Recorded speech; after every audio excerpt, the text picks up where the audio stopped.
Живяло в га красиво момче. Било то прекрасно дете, от тази приятна сияйна главица се спускала кадрава нежна косица. И то било още умна главица и с много мила, добродушна душица. Един ден това красиво момче, хубавото като ангелче, запътило се то по пътеката горска, далеч да е то от злобата хорска. Озарило го него слънце лъчисто, когато пресичало поточето бистро. Аромат се разнасял навред от цветята и полъх приятен бил в гората. Изведнъж наоколо станало мрачно, гърмежи се чули, веч било страшно. Момчето трепнало, било опасно. Тогава видяло сърна, която бягала бясно. Изскочил пред нея човек без закъл, с грозно лице и поглед зъл, изцапан от кръв с пушка в ръка. С една дума човек без душа, промълвило тогази нашето момче, което било красиво като ангелче. Хвърли ти пушката, бе, ловецо жесток, освободи се, моля те, от този порок.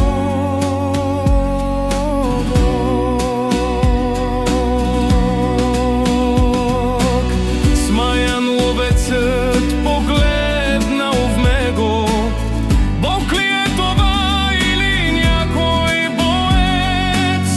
Застанал пред него тъй вкаменен, сякаш от куршум смъртно ранен.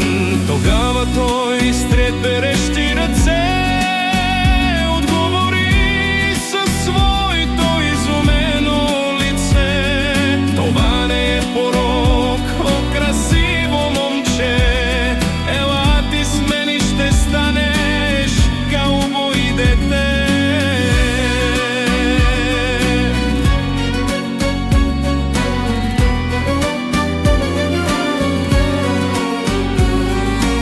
Отговори му тогава това момче, което било красиво като ангелче: защо ти искаш да убиеш тази сърница, която има тя мири дечица? Тя милата кротко е излезнала за храница, да пасе росна зелена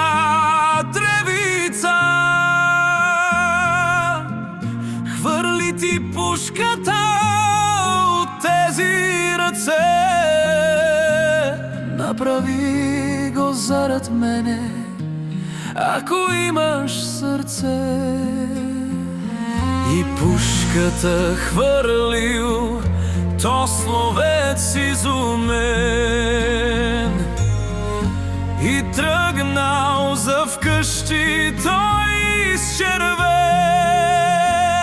И Богу се молил да му дава сила,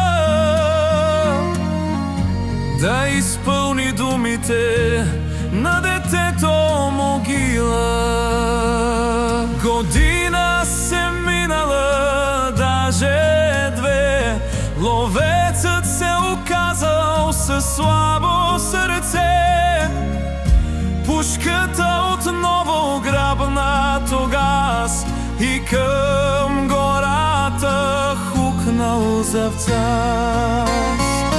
И шум той отнейде, долови далече, и спусъка на пушката натисна вече, да види улова си се запъти тогаз, но пред поточето замря завцас. Убил бе той това красиво момче, което било по-хубаво от ангелче. Кръвчицата лена по бледите бузки течеше, а в очите и още доброта се четеше.